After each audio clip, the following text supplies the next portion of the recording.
Mike, turn your games down.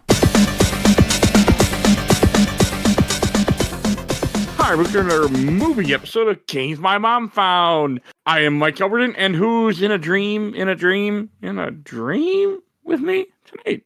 I am Joe Butler, and my code name is Ranch Dressing. Who the fuck picked this? This is Joseph Larrey, and I gotta tell you, this movie made me extremely scared of dolls. Fair. I'm John, and this movie is right up my alley because I love mindfucks. I am Carson Clark, and I am merrily, life is but a dreaming away.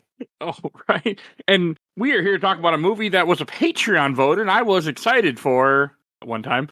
We are here to talk about Paprika. It came out in 2006, directed by Satoshi Kon. It was chosen by our Patreons because they voted for this and Perfect Blue. So you guys are getting two Satoshi Kon movies out of us. Ooh, I haven't seen that one either. I think it's pronounced Satoshi Kon. Oh, Kon. Either way, most people say Con. I am going to do the other two. I'm definitely doing Tokyo Godfathers this year for Christmas. I'll probably work, and I think Millennium something is the other one. Millennium Actress. I'm going to try to work that one into this year. And he's got a TV show too. Paranoid Agent's amazing. Yeah. Yeah, it's about four. I think it's 24 episodes, 30 minutes each. Yeah. So I have the steelbook on my shelf. Does it actually make sense? it does at the ending. Yeah. About as much sense as this movie. Yeah, there's You just took me wanting to watch it and shot it right in the sky. yeah, It's been a very long time since I've seen it. That's what I need. there's a running theme for his movies, Mike. If we're 2 for 2 and Paranoid Agent's 3 for 3. And Millennium Actress follows the same pattern, so you're 4 for 4. Okay, I haven't seen that yet, so that's why I didn't mention it. So I haven't either. Tokyo Godfather is a very good Christmas movie. The only weird part's at the very end, which is whatever. That's a super good Christmas movie. I'm gonna rubber stamp that as well. And Joe, what is the plot of this movie? Alrighty, so 2006's Paprika is about Dr. Atsuko Chiba works as a scientist by day and under the code name Paprika is a dream detective at night. Atsuko and her colleagues are working on a device called the DC Mini, which is intended to help psychiatric patients, but in the wrong hands, it could destroy people's minds. When the prototype is stolen, Paprika springs into action to recover it before damage is done. Not as good as Ken, but good. Not as good as Ken's, but I frankly thought about it and I was like, I'll just Google something real quick. You didn't want to hear what I was going to say, so. So before we get super into it, how do y'all? Thankfully, there's no me explaining Japanese culture for 30 minutes before this. How do y'all feel about original Inception? I've never seen Inception all the way through. I think because of this movie. Yeah, Inception's a bastardized version of this movie. Yes, Inception's it a is. good movie, though. There's another. I can't remember if it's an anime. What I'm watching this, and I was thinking about another property that I cannot. It reminded me so much of it. I've not been able to think of what the flipping name of the show or movie or anime or whatever it is. So we should do our histories with this movie. I'll go first. Never seen it before. Didn't even know this movie existed until Joe had me put it on a poll. Yeah, that's it for me. Joseph. So I kind of have a weird history of this movie, and this property is more the fact that I actually read the book first in college. For some reason, my psychologist professor wanted us to read the book and during course. And then after I read the book, I found out shortly after that there was a movie. That was really the first movie I saw from this director. Minus seeing Perfect Blue when I was a kid, that traumatized me, but made me go back and check all his other works out and became a big fan of it. John. I thought I had seen this movie until I got into it, and I was like, "This is not the movie that I thought it was." Another movie I can't remember the name of, and then I got to thinking, "Was this another movie that I have seen before?" No, I've never seen this movie before. Okay. And I cannot figure out what those two movies are, and it's driving me crazy. That happens. And Carson. I was there at the beginning. I was there when it came out, and it was a big buzz among a lot of anime fans at the day because Satoshi Kon is a very, very, very, very, very popular director / producer / storyboarder / whatever. Because of his movies and one short film for the compilation Memories called Magnetic Rose. That's a good one. Yeah, and I've loved it ever since. I'm just every time I see it, I'm amazed at the animation, at the spectacle, and even more at the music, which is always which plays in my head a lot times, and I listen to often. The parade and the opening are my favorite songs of the movie. Okay. And Joe. So this is introduced to me through my anime club in high school. We watched, which we shouldn't have watched. Obviously, we watched it at school, but it was under the guise of, we're just watching silly cartoons in the room, and we watched this and other weird This anime. is fine. There's a scene at the end, but the nudity. Yep, you're right. Yep, never mind. and also other things. By the way, before we get even further, even though this is my recollection spot, be advised, going forward, we are going to be talking about very, very weird things and also acts of sexual assault and other stuff. Oh, you're talking about near the end, right? The butterfly thing? There's one more that I know you didn't catch, so we'll get there too. But yeah, no, I like this movie too. I think whoever I watched it had on DVD. I don't remember really, but I loved it. I love all his movies. I think I actually watched like all three of these movies back to back in high school. Oh God. Perfect Blue. Well, not all in a row, but like I watched Perfect Blue one week. I watched this another week, and then we watched Tokyo Volors, obviously on Christmas, which is why it's my favorite Christmas movie. So yeah, it is a great movie. This is also his last movie he does too, because he dies not too long after this. Pancreatic cancer. Yeah. Ugh. And he was in the middle of making another movie called Dream Project, which I don't know, they're still trying to, or was it Dream Machine? Yeah, it's in like hell, and everybody blaming people, pointing fingers, just fighting over rights and who gets directed, and just a bunch of just drama that I can't get into or don't. Okay, that's fine. Okay, he doesn't have a large. I looked up Paranoia Agent. That's only 13 episodes, so okay. I can do that if that's something that get all the rest. Did he also do Serial Experiments Lane? No.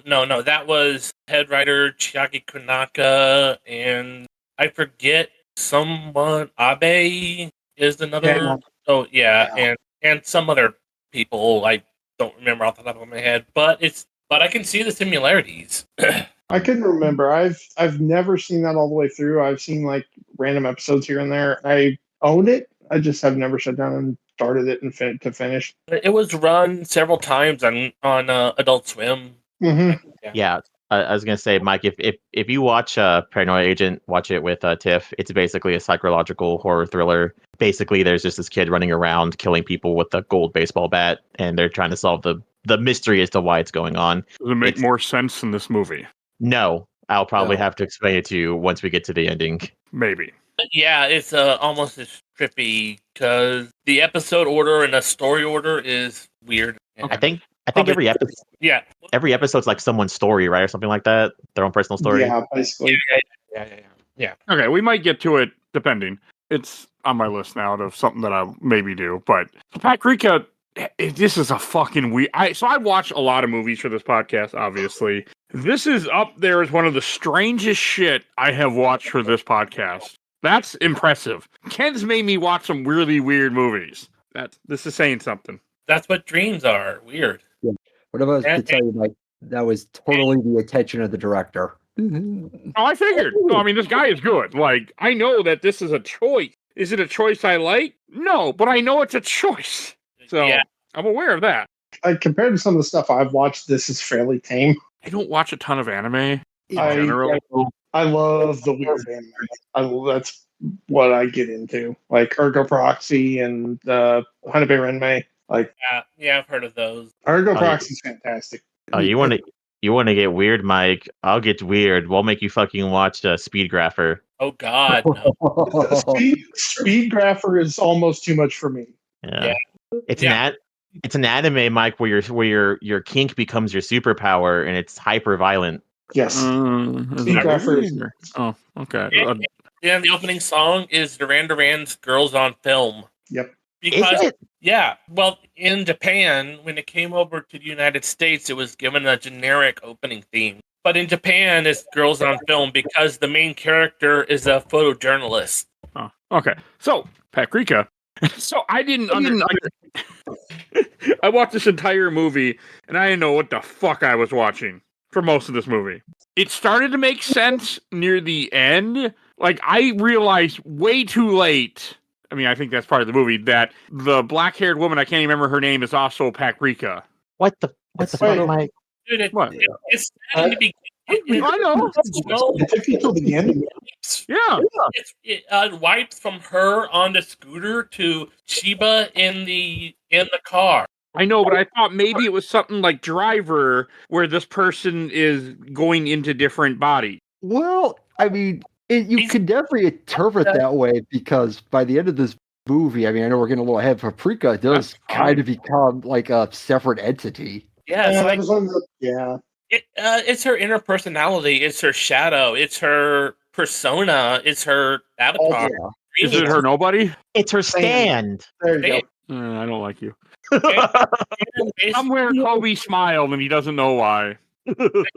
you could interpret it that when Chiba is kind of a dozing off or asleep at the wheel, she is out there as Paprika. No, I always took it more like it's all her like repressed emotions because if you look at Asuko or Shiba, she's like very professional, very stoic. The Paprika was like the very opposite, very wild, very flirtatious. So it seems more like it's like her repressed like emotions taking a physical form. Yeah. I actually kind of like where this is going, so I'm actually more appreciative of it. I always took it as her being her perfect self, because everyone always has a version of themselves they want to be. Obviously, she is a skinny, black-haired woman who's also a doctor and is uppity, but her perfect self is a short, brown-haired, busty, more energetic woman. And she also loves, in spite of herself, a big fat man. I didn't really like that. I thought they made him too fat. It made me a little irritated. Yeah, that kind of. But that is because I am a larger man, and I'm like, I'm not that large, and I'm like, I don't like this. I like it. I think it's kind of cute, especially because you're good. As a dude who works at a desk job, it's very easy to get that fat whenever. Oh, I know. Yeah, you know. I went from working at FedEx and lifting stuff and moving around, and then I got an office job, and then I got a job where I literally just supposed to sit at the computer, and I figured it out real fast. And in the Japanese, he's voiced by Amuro Ray from Gundam. Huh. That's why his voice sounded so familiar. It didn't sound like the version I listened to. Yeah, you watched the dub. I did. Yeah, the dub. I prefer the dub, to be honest, but I can recognize that the Japanese is. I mean, you can't find the freaking dub because I started it on YouTube and then was like, this doesn't have the dub. I bet Amazon dub. So I rented it on Amazon, no dub.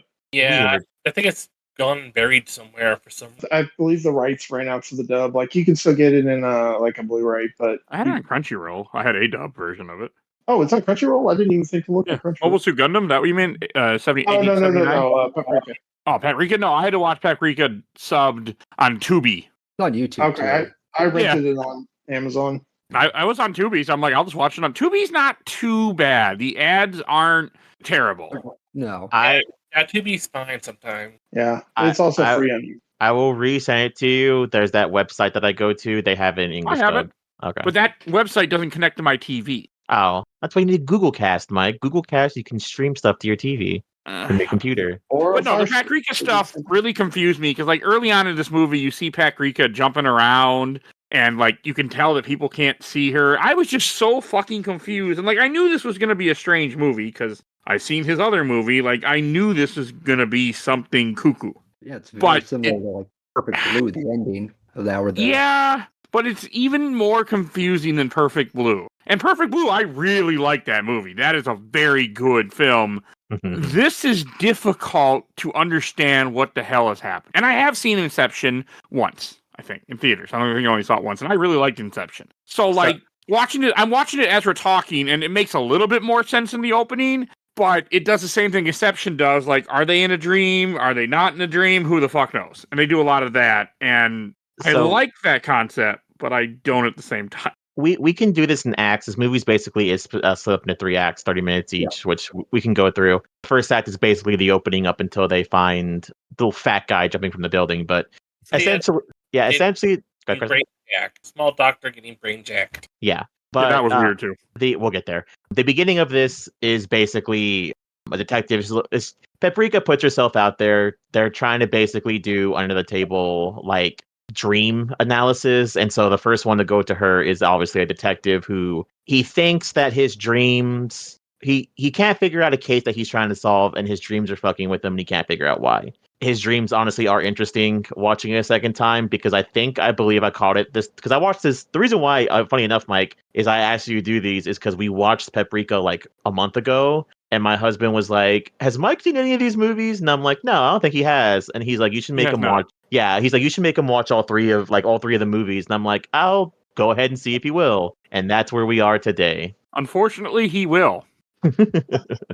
Well, Joseph had made a comment in the Discord that we need more animated movies on this podcast. So I am trying. So it opened my eyes. Okay, let's try some different stuff. I agree. I will totally agree with that one. More anime.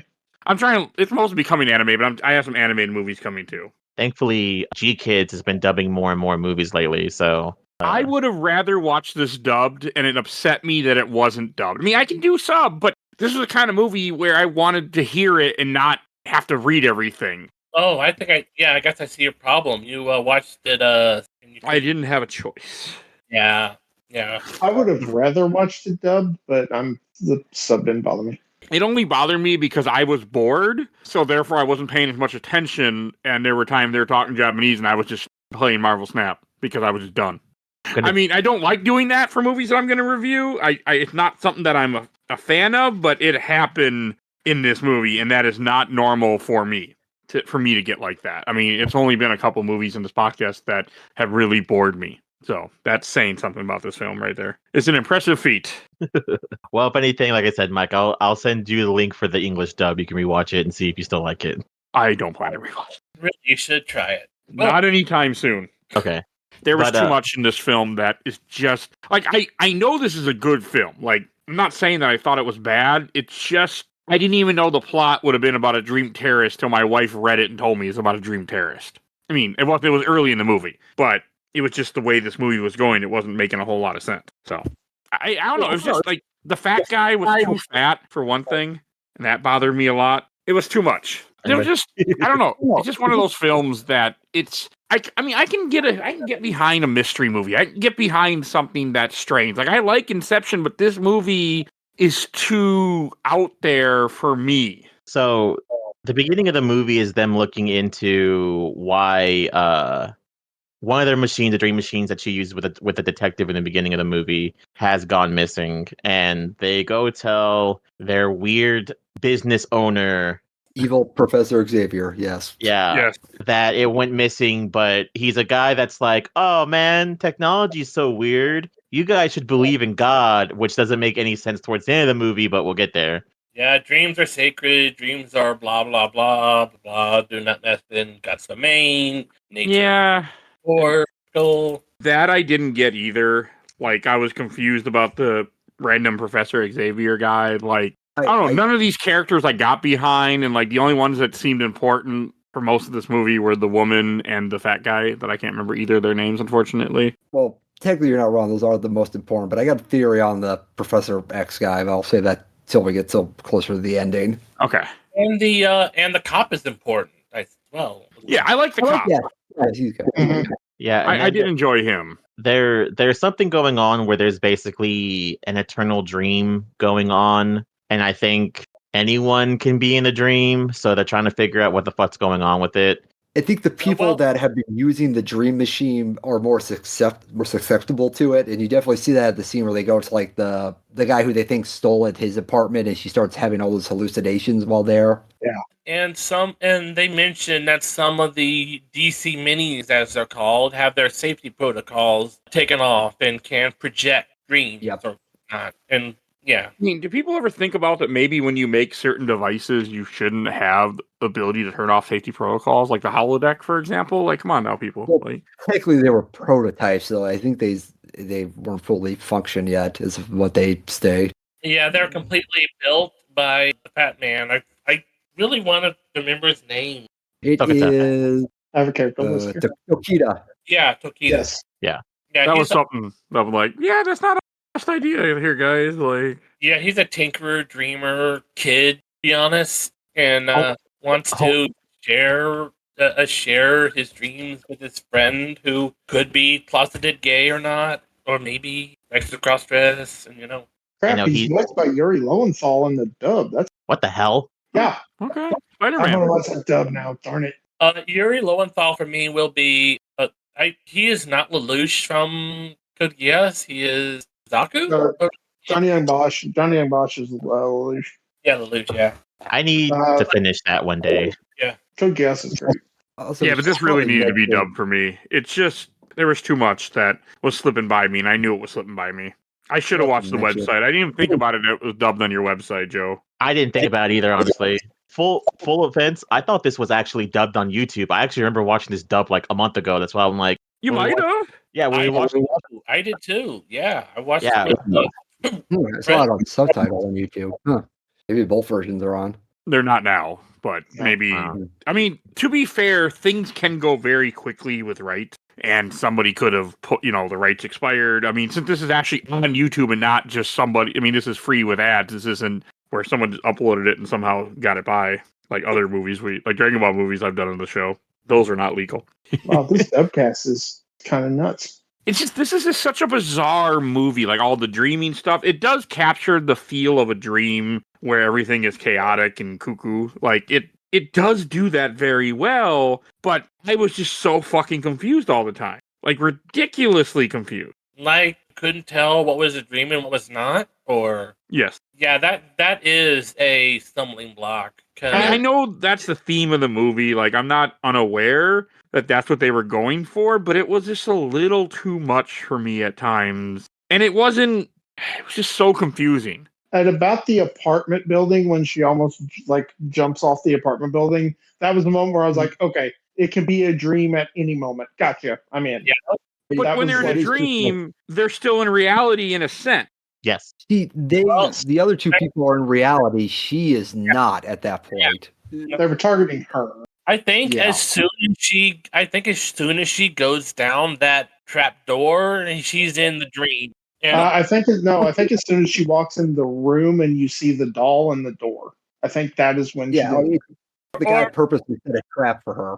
Yeah, or when the dolls start shaking. Yeah, that's Yeah, I mean, I know that the movie is giving you, like, links to let you know something's wrong and let you know where it's a dream, but, I mean, I don't know, like, I was just not able to follow along with this movie at all. I was so fucking confused, and I was uncomfortably confused. And I didn't see the twist coming. I didn't see that Charles Xavier was going to be the villain. I didn't see that one of the other guys that's randomly with him turned out to be, essentially a bad guy.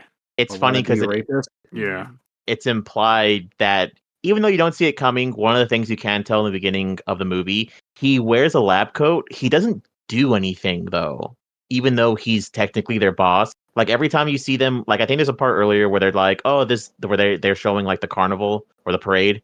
They're like, oh, the parade's happening. We don't know what's going on with it. He's the only one that's not there, and he's not helping at all. Are you talking about the guy with the black hair down? I'm talking about the assistant, like her friend that drives with the brown hair that ends up joining evil Xavier. The one who's in the car who is like going on about how he can never be as good as her or the fat guy. Yeah, that guy. Yeah. Like he will never be on their level. And that was the moment I was like, there's something sus about this guy. I didn't expect.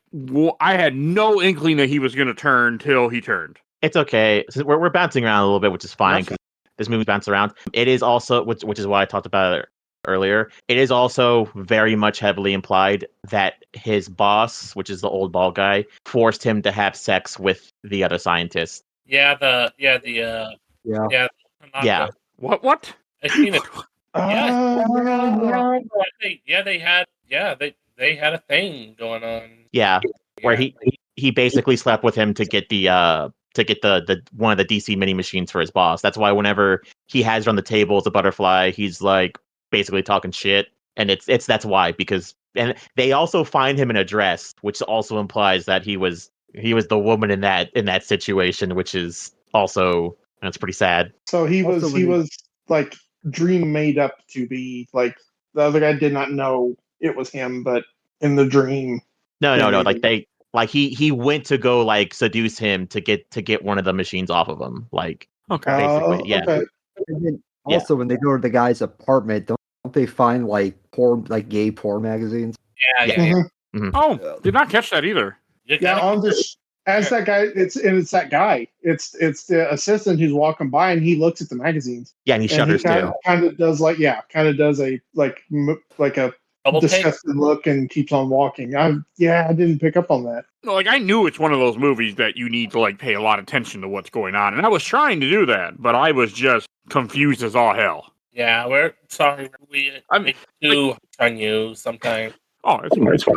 I gotta say, like, the part, like, I did know, like, we were talking about, like, when she's at the apartment, when she goes down the stairs and she ends up seeing a giant, she was not in Kansas anymore. Like, I knew she was in a dream, because there's no way that building was that big. But that's when things start getting very strange in this, and I don't think that got enough.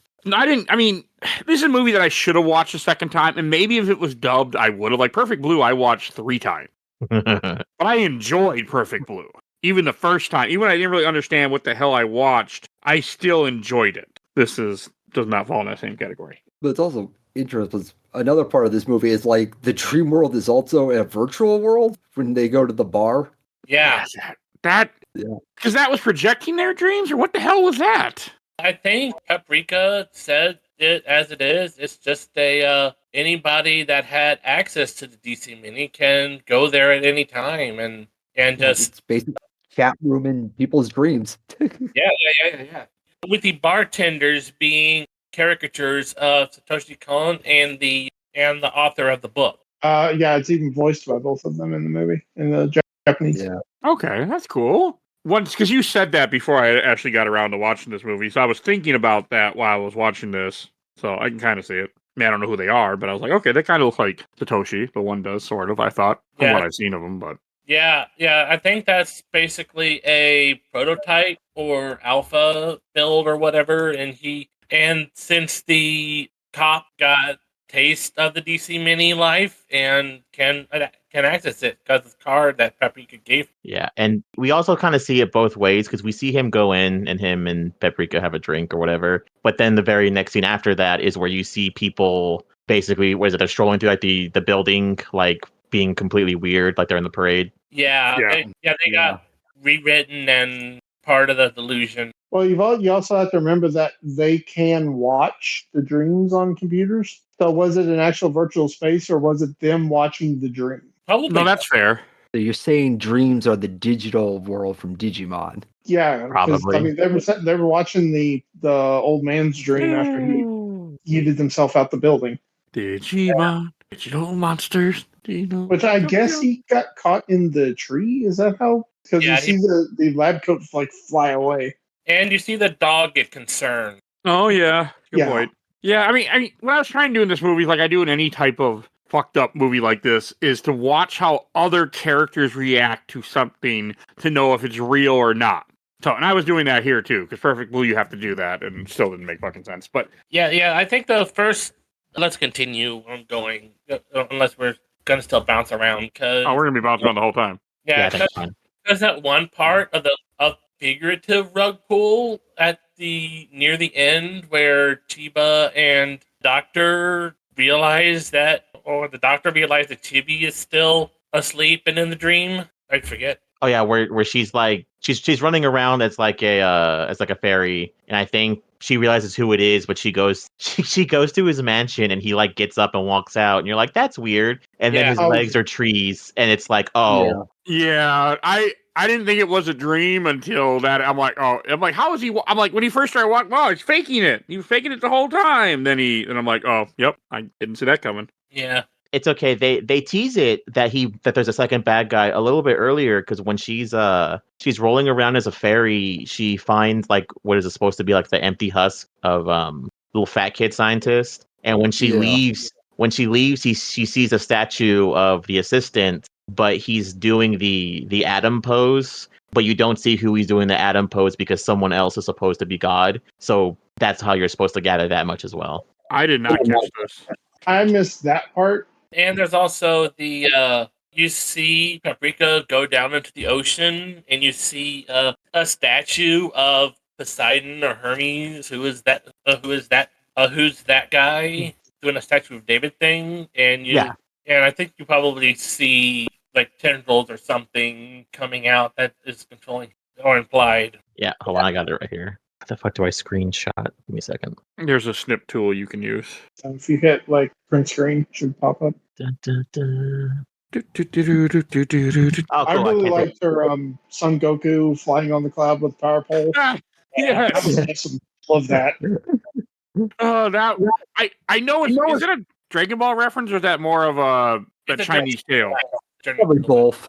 I would say both. Okay, fair enough. Learn something new every day. You can't take a screenshot of a movie and YouTube. Weird. Yeah, no. If you're doing it on your phone, no, it stops it. The only way to do it, there's a tool called Snip that you can use, and that will let you do it because it. Yeah, I have an app program called ShareX where I can just hold control and the print screen, and I can do a little dance. Yeah. Okay. I took a picture of it with my phone. Yeah, it's just one of those things. Like Netflix does it, Disney Plus does it. It doesn't let you screenshot because the idea is that you could be recording this. Yeah. I mean, I It's get funny it, because but, you can screen capture YouTube on your phone, no problem. yes, Just but the recording. idea is that people are stupid and might not realize that. Yeah.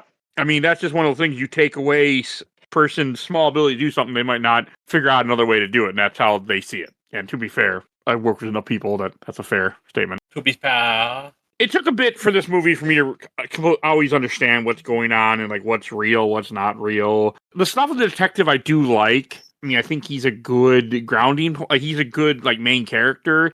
But I didn't really even understand what the hell his whole point was. Like I didn't he killed somebody. I thought it was gonna be okay. He killed someone he shouldn't have killed, like a crooked cop, and he was upset about it. But I don't even think that was even it. It was basically his guilt for not finishing a student film back in the day, that he missed his chance to get into Hollywood or whatever movies, and his friend, I think, who was in the movie, helped him in the movie, died. Yeah. And he couldn't finish it, and that's just nagging on his mind the whole time, and it's mixing with his case he's going and just interfering. Yeah, his big story, which is technically his story is a B plot, is that the whole reason why he became a cop was to live the experience that him and his friend were making a cop movie, essentially. And so, because that's what kind of it shows at the end of the movie, whenever he looks in the reflection, sees his friend, that the reason why it's interfering is because the whole reason he became a cop was because he didn't think he would cut it as a movie director. And so that's why he's having issues being a detective now. That makes more sense. Okay. Yeah. And all of the, I believe all of the stuff with him, like you see him running, like chasing after someone, was them like recording the movie. Yeah, and when he weird. talks about the dividing line or whatever it is with Paprika in the movie theater, that's his knowledge of movies kind of come out and showing what he knows and trying and what. Yeah. Yeah, that's what that line is in the beginning with Paprika, and then when it repeats again a second time, it's them talking about movie shots and stuff like that. Oh yeah, okay. Because I did catch that at one point. They're talking about how different cameras work and stuff. Yeah, there's an imaginary line apparently that if you cross or move against, makes the blocking or the view different when you mirror it, or since the cameras. I'm just rambling off the top of my head trying to understand. There's a lot of that. Even with you guys explaining the movie, I still don't understand what the fuck I watched. And the whole him being in the circus and going through different movie vignettes is just all his movie knowledge and whatever being kind of a block to his cop work. That's fair. Okay. Yeah, because they have the thing of like she talks to him in the like the role of movie theaters of like, oh, you must like movies, and he's like, no, I want nothing to do, and it's like mentally he like shuts down the entire theater district to get away from his feelings on what happened. Oh, and I think it was Joseph said this earlier. I'm with you too. I really hate dolls, and this movie did not help me with that problem. So yeah, those whatever Haneko dolls or whatever they're called. Not a fan. I've never been a fan of dolls. I just like when I met my wife, she had a doll that was in like storage we found at one point, and I was like, no. And we ended up selling it to somebody, but I hate dolls. I cannot. Nope. I mean, I can handle like a Barbie, sure, but like any like the more real life looking dolls, absolutely not. You can't handle a real doll. I was just gonna say with the doll motif and why it's so prevalent is because it's like when someone gets affected by the machine, they basically just become a hollow doll. Oh, Only Mhm. them. good job, Joseph. You moved this movie up a point. Because you think about the one guy who they thought stole it at first, if you remember, he's depicted as a doll the entire time, which is kind of a hint that he's not really the main bad guy, he's just being manipulated. Fair enough. I didn't even think about that because like I pictured him as the villain for so long. I mean, you find out eventually he's not the villain, but And Wait if you and anybody rambling or speaking incoherently is just influenced by the shared dream, the parade, which is just a distraction of garbled nonsense and I guess collective conscious whatever. okay, I think that's fair. I believe it's supposed to be the idea that it is garbled nonsense, but it's still a parade for the weird bald-headed guy because it's supposed to be his dream. And I think the idea is that kind of like the idea, which I think is funny because this is early too. This is 2006, so obviously people were still experimenting on how technology works, and it's why we have a bunch of good movies. But the idea is supposed to be that they're using little fat kid scientist as kind of like a server. That's why when they find him and they find like the machine on him, it's like bound to his skull because he hasn't turned it off since he put it on, essentially. Oh, that's why they had to like surgery to get it out, and you see like bloody pieces of it being dropped. And then Takieko or whatever reassembles it and tries to go inside of his own dream. Yeah, and becomes a old timey robot. That was interesting. Yeah, Well, I basically mean- after the whole shutting down of the conspiracy of Mr. Professor X and his lackeys, and you think everything's fine until you see a big doll appear in front of them and yell, and the parade is in reality. Yeah, that was really fucking strange. And you see people like walk over, and I was thinking of Spirited Away, where they would just like be different, all these different animals. I'm like, that's what popped in my head. Yeah, they're all getting manipulated and joining in dream. You see all these salarymen salarymen or politicians jump to their deaths. He really likes using that too, doesn't he? Because that also comes back in Paranoia Agent. Mhm. Yeah, it does. But Yeah, Politicians jump to their death. That's okay. but the ending to this, I was thinking they weren't stuck in a dream at that point. I'm thinking the dream and real world are starting to collide with each other. that is pretty much what is happening. I mean, it pretty much is also supposed to be that if you die in the dream, you die in real life, like an exception, essentially. Oh, You yeah. go so- Yeah. Okay. It's that, and it's something that he talks about, which is his plan. The old guy's whole big plan at the end of the day, which is really shitty. And it's funny because I think Japan makes fun of it because they actually believe in it's fair. The old dude doesn't want to die from old age, so he's eventually going to take over his assistant's body. He talks about it at one point in this movie where he says, like, when two become one, a god is born or something like that, which also Yeah. plays into later. But also, it goes into some other thing, too, that I like where, we talk about how weird and goofy these guys are, because I don't want to skip over it either. I like how it goes to, like, his hidden room or whatever, and you find out he's a butterfly collector, and I think, doesn't it say, like, people that are butterfly collectors are, like, low-key, like, sociopaths or something? Yeah. I, They dissect them. Yeah. I can see that comment. yeah, and I would have. the whole scene of him, Mr. Man, basically stripping away the facade of Paprika of the real Chiba. Yeah, that's a really creepy ass scene when he when he Mhm. rips apart. I was like, what the fuck am I watching? It's supposed to be. He's shedding away her persona. No, I figured it was on purpose. I was just saying that it was pretty fucked up. That's all. Yeah. Right? Also, some form of allegory of sexual assault too. I wouldn't know, but yeah. I mean, it Oh, has yeah, to no, be. definitely. His hand goes to where, between your legs, and then rips open the Paprika version of her. Like, that's 100% a reference to that. Yeah. Like, I felt like it wasn't that, they were obvious about it. It wasn't that hidden. I also like how the cop's able to defeat him in his dreams because he's not actually like physically fit, but he is. So he whoops his ass in his dream. Yeah, Like I come through the movie screen too. the cop becomes the guy hitting him over the head with a guitar from Roman Holiday. He is the one struggling against getting strangled in the James Bond parody. He is Tarzan swinging with the Jane as with Paprika. They were cool moments. I like the ending moment too, though, because we loop back around, but we see where that the assistant dies in real life, and he ends up slumping to the earth, and the bald guy is just like, oh no, and then shit gets literally real for like the last 30 minutes of the movie. Yeah. In a very strange way. Like, I do like the scene after he shot the guy, in the way that you see him then like fall and then like disappear from existence, because the dream version of him was killed, and that was essentially the dream version of him, but the real body is dead too. I thought that was good. I think that's my favorite scene too, because they're sitting there talking on the floor, and you see him like getting up off the ground, bleeding to death, and you notice it, but obviously the characters don't notice it, so you don't think anything's wrong. But then you see he's kind of like not there, and then I think the older doctor is like, "What are you looking at?" And she's like, "Something is wrong." I mean, I've seen Inception, so I knew exactly where this was going. Yeah, you see you see them both sitting on the floor after one of my favorite scenes when she slaps the snot out of the old man.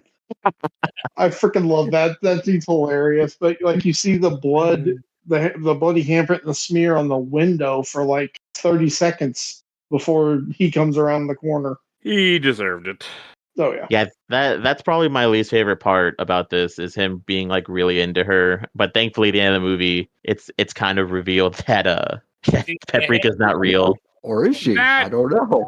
That also confused me. Like, I was thinking that at first it was like some ability she had where when she went into people's dreams, she was able to then use this power. But I don't really know what to think. She's a professional. Well, at that time, due to this is just my speculation. I don't know. My observations, just weird talking out my ass. That the old man, Professor X, dove deep into dreams and spread I don't know if he was the one that spread the parade or some other guy spread the parade, but it got out of control. Safety off. Everything is going wrong, and he just pulls everything into a black hole of his despair and delusion of wanting to be king, the god, the ruler of dreams, and everything just merges at then. And it's up to Chiba fully embracing Paprika and Tokita to become to produce a girl that can integrate all that fair and whatnot to become a full actualized person. As I throw up my hands saying, I guess. No, that's a good theory. That's a really good interpretation. Yeah, that's what it is, because basically, what is it? The older bald guy basically talks about how two people can become greater god, but I guess it's supposed to be an analogy for like creating life itself, because obviously what the whole idea is, and I think that's what that scene's also supposed to be, is whenever it shows Chiba and Tokatita talking at the elevator, I think that's a scene that we didn't see earlier. So yeah, that's when she first met him, that he was stuck in the elevator. Yeah. So they confessed their love to each other earlier. They just been ignoring it because of the events of the movie. But what essentially is a old man trying to take over a younger man's body to become a god. The love and affection between a woman and a man, along with a little bit of paprika for spice, created a child that was able to defeat him. Yeah, that can take in the sadness and despair of the world and become, as I said, the true person of themselves. This is like totally into the realm of psychology, Jungian psychology, and persona and whatnot, and woohoo. So I'm really big into that for some reason, because I watch a lot of because if you play a lot of Persona, if you play a lot of stuff with that deals with arcana and stuff and archetypes and whatnot, you are slowly learning a little bit about Jungian psychology. I want to say in the book, the ending, it doesn't produce a baby, it literally produces Jesus. So yeah, book's crazy, if anybody's curious. Okay, movie's crazy too. Okay. That's kind of ranking Neon Genesis, doesn't it? Yeah, but Neon Genesis is a full Jesus allegory, not just a regular Jesus allegory. Okay. Yeah, I can't go there. But okay, I don't know. Neon Genesis makes more sense in this movie. That's for sure. Well, I'm glad I'm glad you came to the same conclusion I did, Carson, because honestly, I thought I was crazy for thinking that, but I'm glad I'm right. Well, I may be just as crazy. Who knows? Who knows? Also, weirdly enough, when the real world comes along, those two bartenders show up and they totally eat ass trying to stop the robot. Yeah. I did like that when they jump off and like they blind him and he runs into the wall and Later you see them all bandaged up. Yeah, it was funny when he's like, "I need a little paprika." I thought that was kind of funny. Yeah, that's the whole zoomer thing of Tokita being fully into the robot, which if you remember what I said, he was voiced by Amuro Tohu Furuya, who is in a bit of a spot right now, is famous for being in a robot. What'd he do? It's a whole big thing of like him acknowledging he was in sort of a texting relationship with minors and minor fans. You can just look it up. It's not. I'm not going to recount the whole thing, but yeah, he is persona non grata Huh. in the doghouse. Okay, we'll just leave it there. I do appreciate that the fat guy is super intelligent, like, and then they even say like he has the mind of like a child at times. I don't know. There were little things that I appreciated it, even though it bugged me. When you do go in Hamuro's apartment and there's the dolls, all that creeped me the fuck out. I do want to say that it is interesting how much stuff there. Like, this is the second time we watch a movie where are Japanese apartments that small, Joseph? Yes. Yeah. Okay. So these are tiny fucking apartments. Yeah. A lot of them. A lot of them don't even have like a bathroom or like a washer in the room. That's usually like in a common area you have to go to. Man, if you told that to American, they'd be like, "Trust me, I know." So, damn. Okay. Well, I think we're the only ones that don't do that, because I think Europe does that too, where their apartments don't have to come with like restrooms. You can like either have one in like a space between like 5 people or something like that, like a common area. Yeah, But, there's things called like hostels too. They're like a hotel. I know that's pretty popular in Europe. I'm pretty sure. yeah, but As a guy, I never traveled, but Japan has it to where if you live in like in a small enough area and you want to live in a small enough area, you can also go like down the street to like a bathhouse and just take a bath with like 30 other dudes. Or just go to a computer lounge or something, because they have showers at those places. Yeah. In Korea, they're called PC bongs, but I don't know what they're called in Japan. it's a different way of life. It works. I would just think about that because, like, in Perfect Blue and this, the apartments are crammed full of stuff. More in this, but that's what I was just wondering. Keep in mind, the way these they do it. people are like successful and have money, and they're living in those small places. So that's like high end for Japan. Damn. But to be fair, though, the one thing that I do like as well is in Japan, that is what you pay for. So if you have a flat with no bathroom, you're paying like the American equivalent of $200 a month. Unlike here, where you can move to New York and have a fucking shower in your kitchen and go, wow, New York, this sucks. It sure does. That'll be $3,000 a month. Okay. Why you don't live in New York if you can help it? And you have bed bugs. Don't forget the bed bugs. Bed bugs are awful, by the way.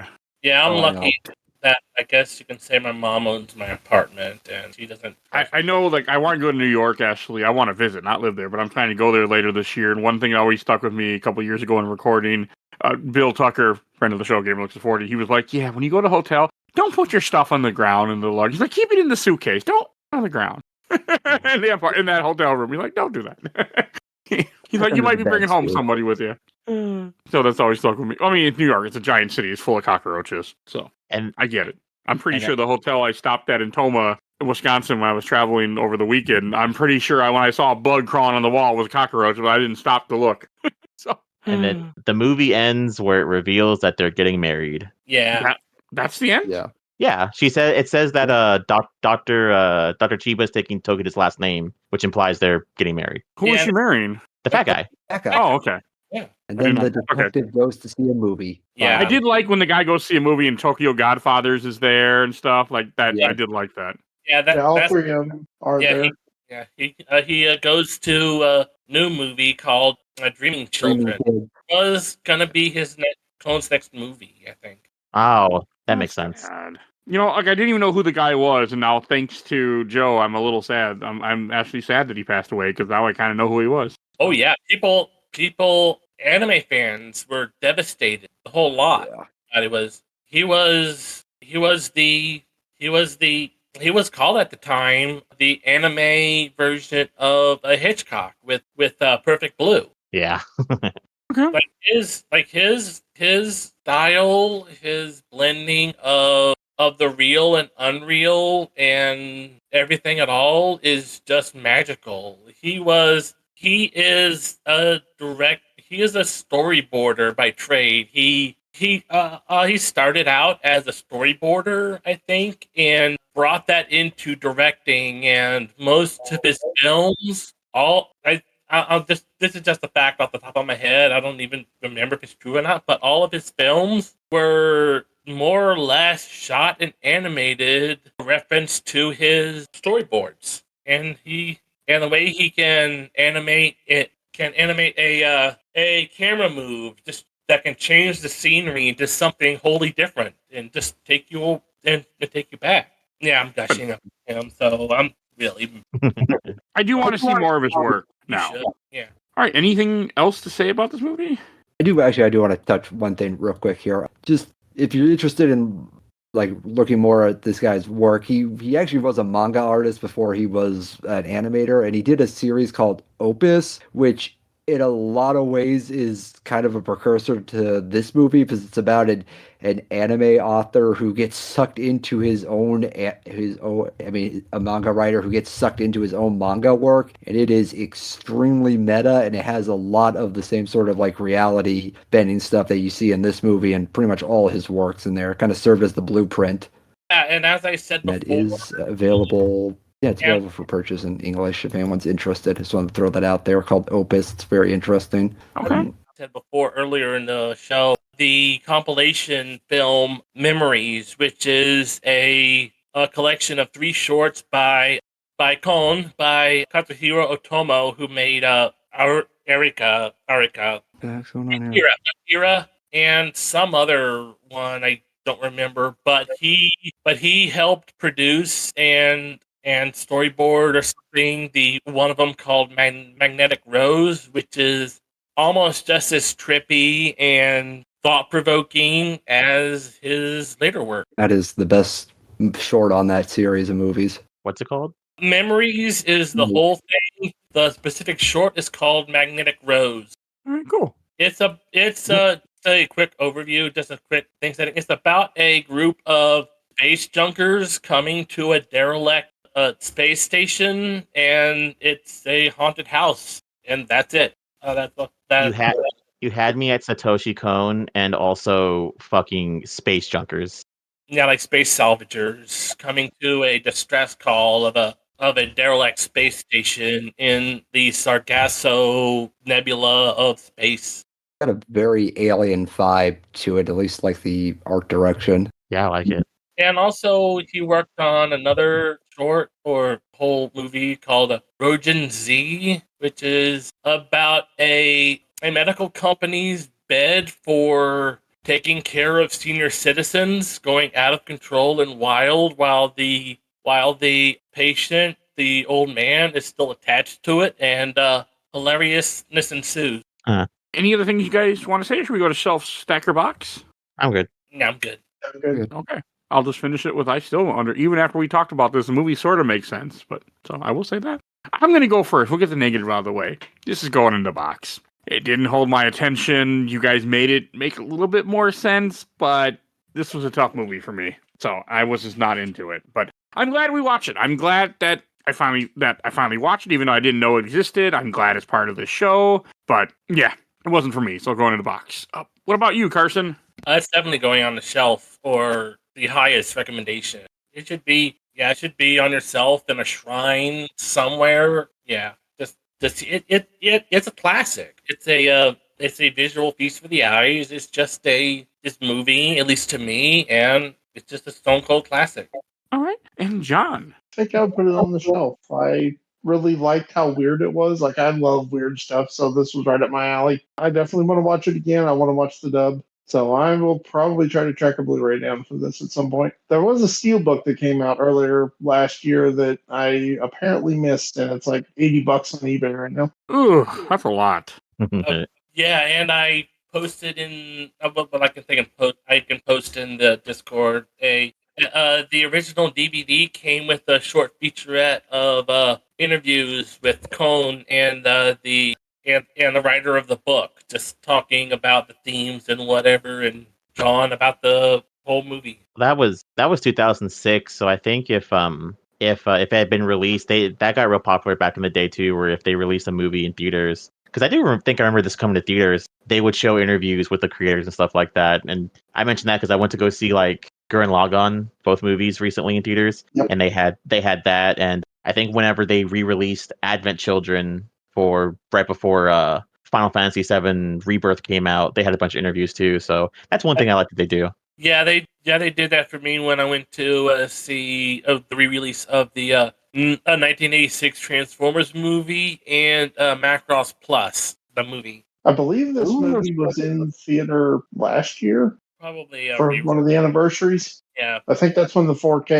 new 4K version got released after that. And Joseph. Yeah, this is going on the shelf. I mean, it's on my shelf. I really do enjoy this movie just from an animation standpoint. It's top tier. It's a movie every time I watch it, I pick up something new or get a new interpretation of it. And as we mentioned, I know we like to mention Inception being basically just stealing everything from this movie, but it can't underscore how influential this movie was, even just in anime, where like a movie that came out just shortly after this, Ghost in the Shell 2, is pretty much the same premise, just with dreams from robots. So it's definitely had an impact. And also, unfortunately, just read that Amazon is going to try to do a live action version of this. I have no clue how that's going to go. You can't do a live action version of this.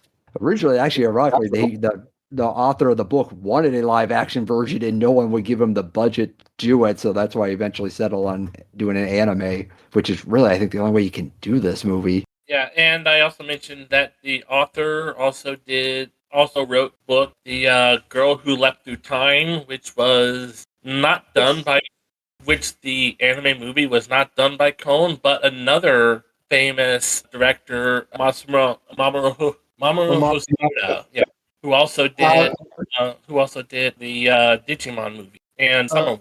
I just want to say, sadly, the one of his movies that I don't like. I do not care for The Girl Who Leapt Through Time. I love all of his other movies. They're all fantastic. I don't care for that one. I haven't seen that one yet. And Joe, what about you? This is also the shelf. I think this is part of very generic anime analysts are watching, which is why I wanted Mike to watch them, because he's slowly getting into anime.